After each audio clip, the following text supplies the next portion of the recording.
Many times we can approach our life and try to calculate what the ROI is, the return on investment.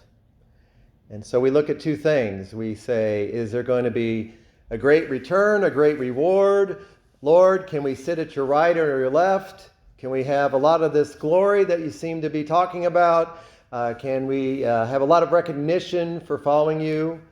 Or is this not going to seem to have much of a payoff, not worth the investment? Or we might look at the other part, which is what's the cost that's involved? Because the life of a Christian is rubbing up against alternative values that sometimes are not always obvious, but they're very much baked into our culture, especially the one which is, I want to be able to do the minimum and what doesn't create a lot of hassle and time in my life, so I'm looking for a low cost factor. And Lent says, it's not how it works.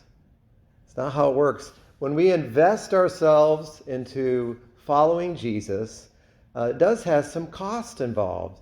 And one of the costs is going to be that it's going to rub up against all kinds of values. And even well-meaning people, even people we might sit next to in a pew in a church, might show some resistance to that, might have some pushback on that, just as the great prophet Jeremiah was running into.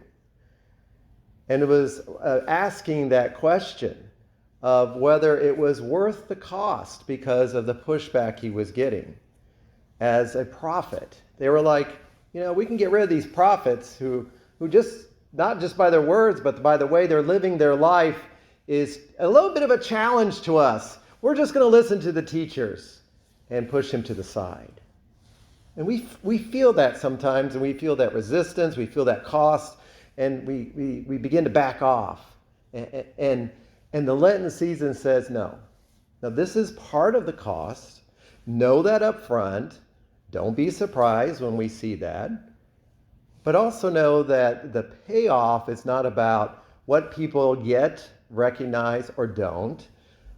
Don't worry about whether the kind of glory that we oftentimes may think is our life of faith is really the kind of glory that we really get in our life. The glory is a life of grace of our time after the resurrection. The new life that we have in Jesus is in itself such an abundant gift that we really don't need to be searching for other things.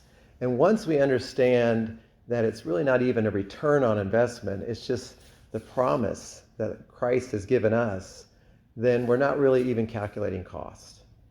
We're simply immersing ourselves and even wanting to share that life of grace with others.